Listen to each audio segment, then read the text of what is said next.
Every time that song is sung, I'm just like breathless. Mostly because it takes so much breath for them to sing it. One of the things I forgot to do early on, so let me do it now. Who's here for the first time? If you're here for the first time, raise your hand. Right over here. So thank you for joining us. And we have a gift for you in the lobby. So they will bring you a gift. So thank you for joining us today. Right back there too, Francesca. So that song ends with, "We're all just angels waiting to fly." I remember when I wrote that song. Scott and I were locked in an office. We had to have a song for the little female character, this little girl named Celia. We had to have a song for her. And all of a sudden, in this rush, Scott's playing something, and I start humming something, and all of a sudden I'm on the computer, and I typed the whole song. All the lyrics just came pouring out of me. And I went, I think I have it. And then I started singing it, and he's like, what? And I was like, let me just sing it, and then we'll figure it out. It took us about 4 hours, but we finished it, and we just started laughing. We said, what girl is going to really sing this? Because at the time, I'm like, it's just great. But that's what creativity is, isn't it? Yeah. When you tap into something, all of a sudden, there are no limits. Yeah. And that's what the song's about. We are all just angels waiting to fly. Lots of talk about angels in the world. Is Stephanie here today? Too bad. I'm going to talk about angels. And it's all she talks about is angels. We've had big talks about angels. Well, are angels real? And you know, I believe angels are real. I just think angels are a little different than those winged things that people think are angels. So, here's a definition of angel. A spiritual being, this is from the dictionary, a spiritual being believed to act as an attendant, agent, or messenger of God, conventionally represented in human form with wings and a long robe. So, without the wings and the long robe, I'm pretty good with that definition. A spiritual being that brings all the God stuff out into the world. Isn't that what we're here to do? Yeah. To bring our God stuff into the world, to create, to just let it fly, which is what this month is all about. Just let it fly, right, Barbara Niles? Yeah. I've watched you. You came to this center, what, 2 years ago? 3 years ago? 20 years ago? 2 years ago. And you have just let it fly, haven't you? That's what it was like when I went. Yes. Woo! That's what it was like when I went to Dr. Walker's church. I went there thinking I was already flying, and I realized I was grounded. And that it was not grounded as in grounded, like grounded. And I realized there was so much more to know, so much more to be. And through his teaching, I really got that. So now here's the thing about angels. In the biblical days, women were either believed to be angels or whores. Seriously. In the biblical days, if you were a woman, you were either an angel or a whore. You didn't have many other choices, right? So it's interesting because that means that a whore is just a woman who somehow didn't make it into the idea of being an angel. Like, for instance, how many women here today consider themselves powerful, outspoken women? You're all whores.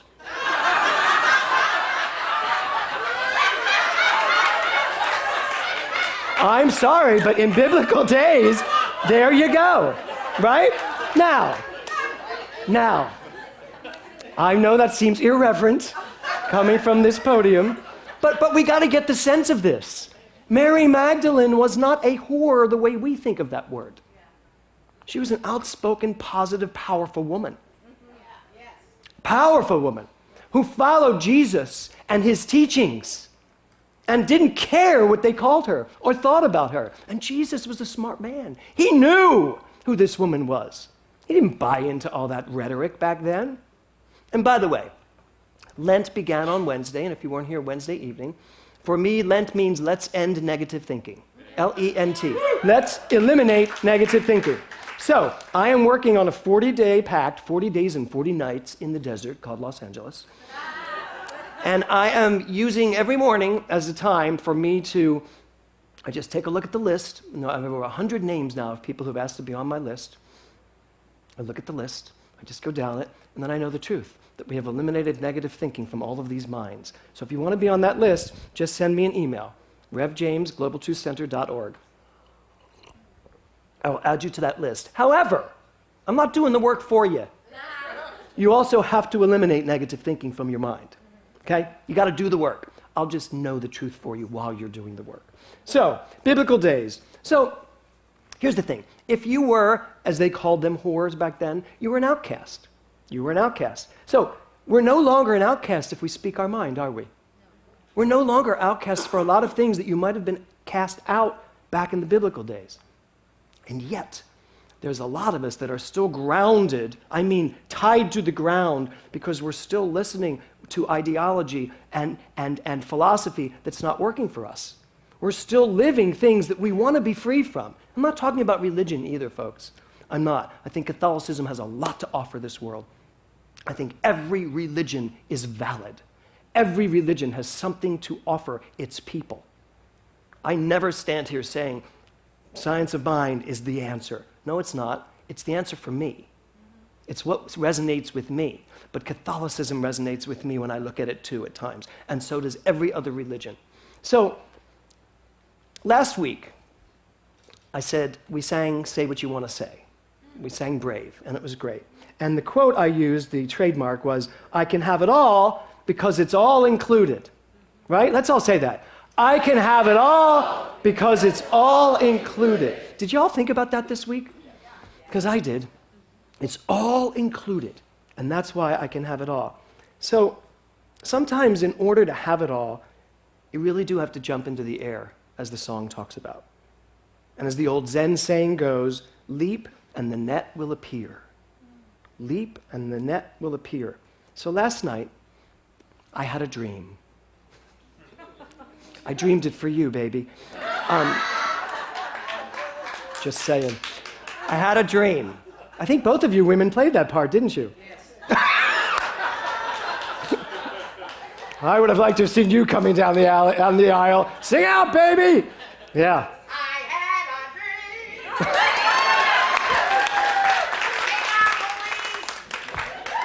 Oh my God. Back to me. So, I will share the stage with you, Jerome Worley, any day, really. Just not today. So,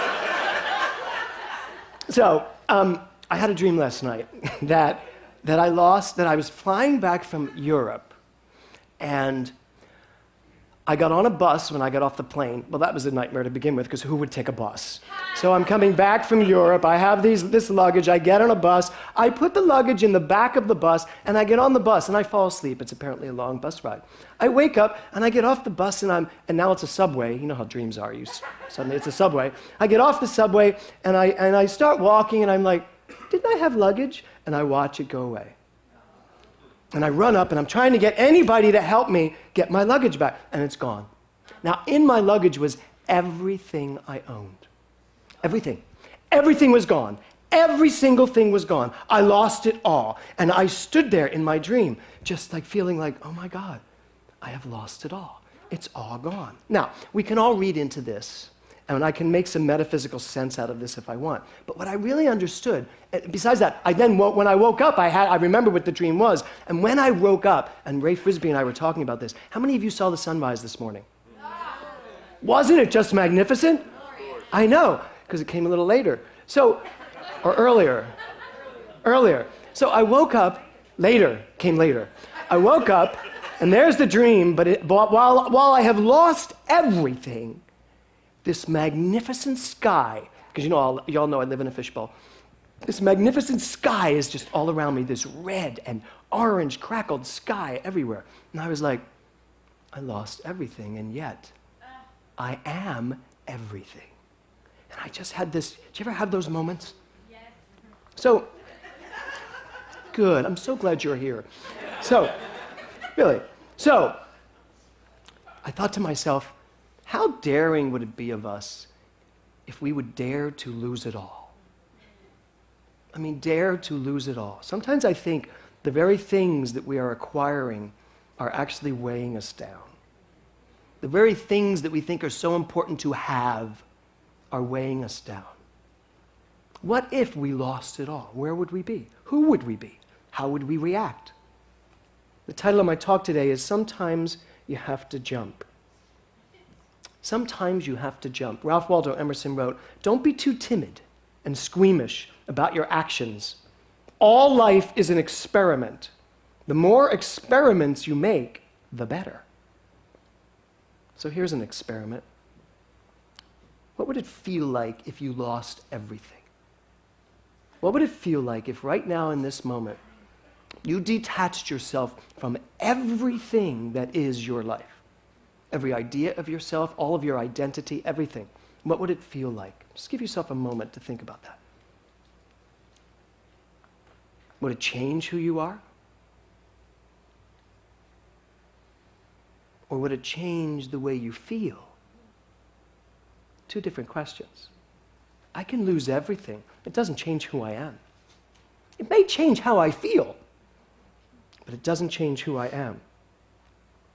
Albert Einstein wrote, "A ship is always safe at the shore, but that is not what it is built for." How many of you are ships tied to a harbor and you haven't really taken yourselves out for a spin? How many of you have taken yourselves out for a spin recently? We did on Friday night here at the Global 2 Center. We took ourselves out for a two-stepping spin. How many of you were there? Raise your hands. Great. All my dance partners. It was great. I was like a peacock. Because we went to this gay bar where they have two-stepping, and all the women from the congregation came, and me. Oh, and Kevin Crehan. Oh, and Bruce came. And Mark came. Thank you. But we had this great time. We were literally taking ourselves for a spin. We were just letting it fly at the two-stepping place. So you should all, next time we announce two-stepping, you gotta come. Joanne Worley, you just gotta show up. The gays love you. They would just love having you there. You could sing for them. Yeah. So, letting it fly. So, here's another great quote. Mario Andretti, you all know who he is, right? Race car man, exactly. He says, "If things seem under control, you are just not going fast enough." So, just how fast are you going? And I don't mean fast like in so fast you don't know what's happening. I mean, are you allowing yourself to do what you were built for? Your minds are fast. Your minds can accept ideas bigger than you could ever imagine and then know what to do with them. You just have to be willing to jump into that kind of a mind. Are you allowing your mind to go fast enough to catch up to the thoughts that come through you? Good question, isn't it? I saw a poster this week and it said this. I looked it up and it's this. Whatever you're thinking, think bigger. Do you ever? How many of you have seen that? Whatever you're thinking, think bigger. So I went home and I Googled it. I goggled it. And I said, I wanted to know who wrote this and why did they write this? I'm so glad I Googled this. It was written by a man named Tony Hsieh, but his name is spelled like this, H-S-I-E-H. His parents were Vietnamese. Tony Hsieh. In 1999, at the age of 24, Tony Hsieh sold his internet company, Link Exchange, to Microsoft at the age of 24 for $265 million. Today, and I think today he's whatever age he'd be, like 42, I think. Today he is worth over $840 million. So he didn't take his $265 million and decide, okay, how much does that mean I have for the rest of my life? Like many of us might. If you got $265 million, don't you think you'd be set for life? Unless you went to Loman's a lot. So, $265 million, and so 15 years later, it's $840 million. And it's just continuing to build, right? So he wrote a book called Delivering Happiness. Delivering Happiness, about his life as an entrepreneur. He first opened a pizza parlor when he was like 19, because he liked pizza. And then he came up with this idea of this linked exchange. Then he sold that for $260 million. And now he bought a shoe. He went into business with an online shoe distributor. And then he sold that and made another $400 million. I mean, everywhere he goes, he is at the pace of his mind. And that's one of the things he says. He stays in line and in pace with what his mind is doing. How many thoughts do we let go?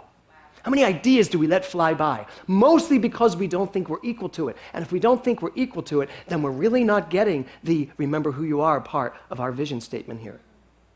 If I know who I am, then I know that what comes to me comes through me for a reason, and it is mine to do. There's an old Chinese proverb, and it's this: pearls don't lie on the seashore. If you want one, you must dive for it. Or go to Macy's. But you get the point. Dive for it. You've got to jump. You just have to jump. You have to be willing to jump. Eleanor Roosevelt said, do one thing every day that scares you. Can't you just see Eleanor Roosevelt saying that? Do one thing every day that scares you. I thought about that. What would that be? What scares? Not a lot scares me. Not a lot scares me. I would have to really go deep to go, what scares me? I can't snorkel. I know, snorkeling. I can't snorkel every day. Besides, if I did, it wouldn't scare me anymore. What scares you? Are you willing to do one thing every day that scares you? Barbara Niles is like, I don't think so. What would be the purpose of that? You know what would be the purpose of that? To just prove to yourself, nothing scares me, because I'm bigger than anything that could ever possibly scare me. That means these giant ideas that come to us, that come through us, what's to be afraid of? They came through me for a reason. So, what stops us from jumping in and trusting the net, as the Zen saying says? What stops us from trusting the net? What stops us from believing that if I jumped off of this, whatever it is, this idea, I would be not only caught, but delivered right into the manifestation of this idea? What stops us? I know fear is what most of you are going to say. I want to tell you what the net means to me. Never-ending truth. Net, never-ending truth. As I jump, there is an infinite supply of truth ready to just take me on whatever journey I jump into. Now, jumping means I can't just stand back and say, let me try jumping. You can't try to jump. Have you ever tried to jump? You can't try. I mean, try it. You can't. I mean, you can't. You either jump or you don't, right? So, I love this. I love what Steve Jobs wrote about faith. He said this: you cannot connect the dots looking forward. You can only connect the dots looking backwards. So you have to trust that the dots will somehow connect in your future. You have to trust in something, he says. Your gut, destiny, life, karma, whatever. This approach has never let me down, and it has made all the difference in my life. Steve Jobs.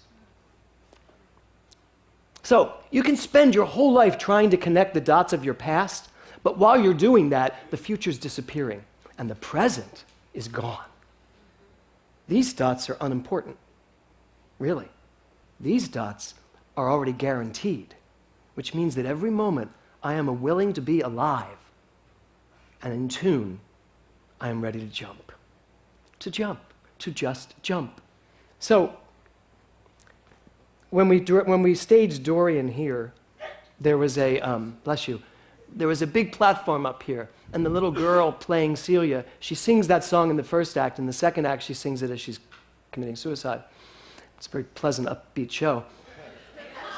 And she comes out to the edge of the stage, and she says, we're all just angels waiting to fly. And then she falls off the top into, it looks like the dark, but there are guys underneath there to catch her. Not unlike when I played Barnum and I had to walk across the tightrope all the way across this stage and then to a platform and fall into the arms of these people. We could not get the young actress playing Celia to do the fall. We did it the way we would try to do it, which is you start on the first step, second step, third step, fourth step, and then by the time you get to the top. But some people, and this is nothing against her, she's a brilliant actress, Tony-nominated actress now, some people can do it on certain levels, but when you get to a certain point, you've reached the level of absorption of what your mind can comprehend in terms of jumping. So I'm here to tell you today that you have an open space above you. You can go as high as you want to go. Jump and know that never-ending truth constantly, always, always catches you. Sometimes we're afraid. I get that. Sometimes we are afraid. We're afraid of the future. We're afraid of what it's going to do. We're afraid of what's going to happen. But jumping can really be the antidote, the antidote, can be the reason why, can be the antidote to fear, if you just jump. I told this story when we went ziplining the last time we were on our cruise.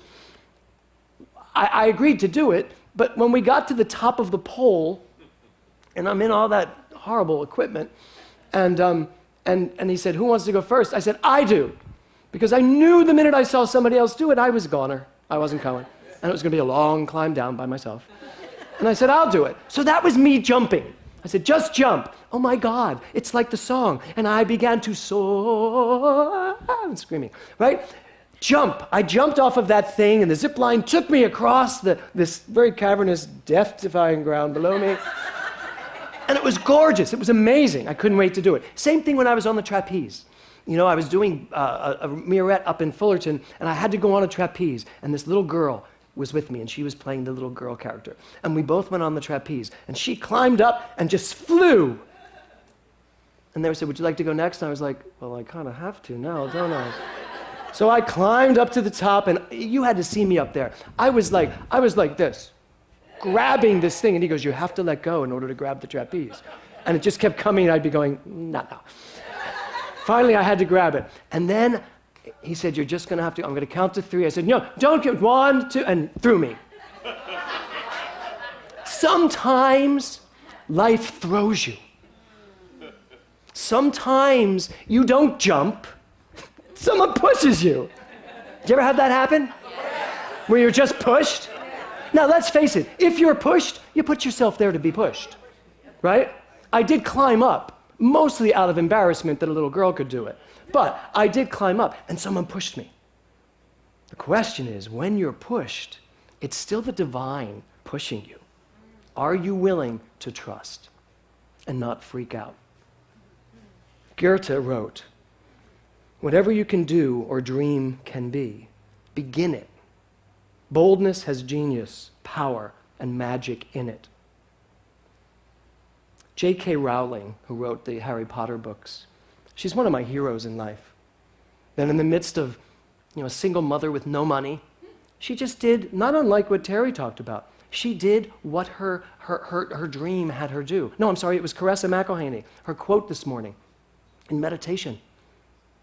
Dare to know what your soul's passion is and do it, and you will be successful. So she wrote all those books. She's now one of the wealthiest women in the world. She said this, "It is impossible to live without failing at something unless you live so cautiously that you might as well not have lived at all, in which case you have failed by default."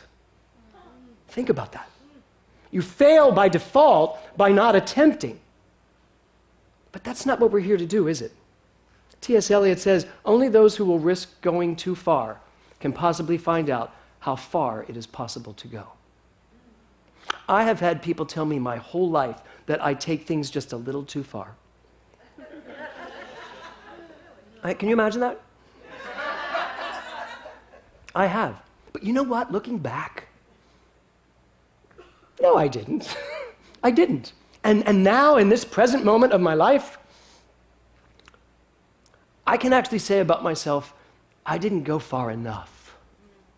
And I let the people who said to me, "You take things a little too far," actually just chip a little bit away from my armor, a little bit away from my spirit. And I am here to tell you, I am a new man as we step into this new year. As we stepped into this understanding of who we are more deeply, more profoundly, I am absolutely certain of who I am and of who every single person is on this planet. And I am absolutely certain that every single one of you is ready to fly. This month is all about letting it fly. So, when you're tasting raindrops, look up and search the sky. You just might find yourself an angel. Everyone has an angel. We're all just angels waiting to fly. There is something in you that is just pleading with you to let it out, to let it fly. I know we are all prepared. We are all primed to fly. This is the time. We are the people. This is the universe. This is the time in history when man is ready to not only fly, but to know who's flying. But in order to fly, my dear, dear, dear friends, in order to fly, we must be willing to jump, to really jump. Great people have led us to this point in time. In our own philosophy, Ernest Holmes. But Ernest Holmes came from Thomas Troward, who came from Phineas Quimby, who came from Anton Mesmer, who goes all the way back to Aristotle and beyond. And Ernest Holmes went to Dr. Bitzer, who went to Dr. Walker, who came to me, who goes through the many, many ministers and practitioners that come through this center. It's a never-ending evolution. We have stood on great shoulders.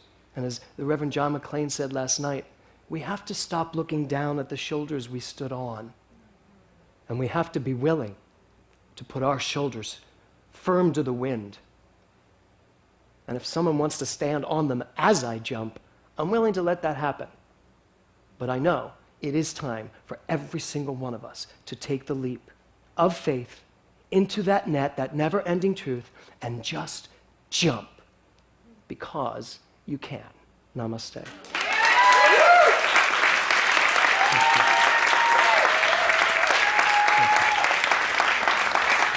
Thank you.